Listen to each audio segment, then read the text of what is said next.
You mommy! Oh my God!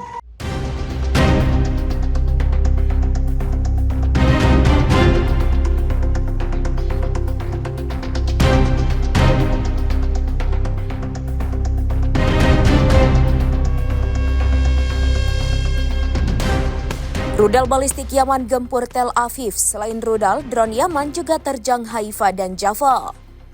Dalam video yang beredar di media sosial, imbas serangan itu membuat warga sipil Israel seketika tiarap ketakutan. Mengutip Palestine Chronicle pada 23 Mei 2025, serangan itu telah dilakukan oleh Ansarullah pada Kamis 22 Mei 2025. Yahya Sari, juru bicara militer Ansarullah, memberikan konfirmasi, mengumumkan bahwa sebuah rudal balistik telah diluncurkan menuju Bandara Ben Gurion di Tel Aviv pada serangan pertama. Kemudian juga mengkonfirmasi telah melaksanakan operasi ganda, di mana melibatkan 2 pesawat tanpa awak yang menargetkan lokasi udara di Tel Aviv dan Haifa. Imbas peluncuran rudal dari Yaman tersebut, Komando Front Dalam Negeri Israel melaporkan bahwa sirine serangan udara diaktifkan di Tel Aviv, Yerusalem, dan wilayah Laut Mati.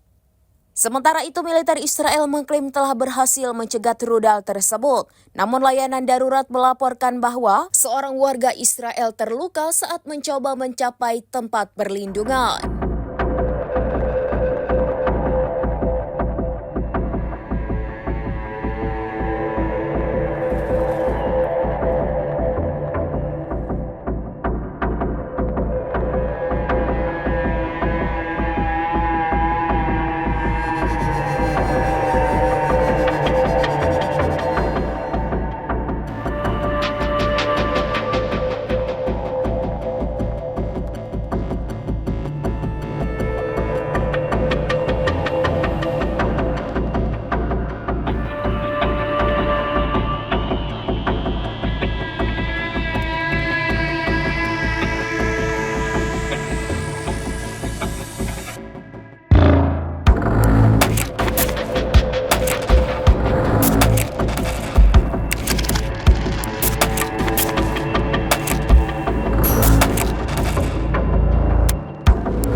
Download Tribun X sekarang, menghadirkan lokal menjadi Indonesia.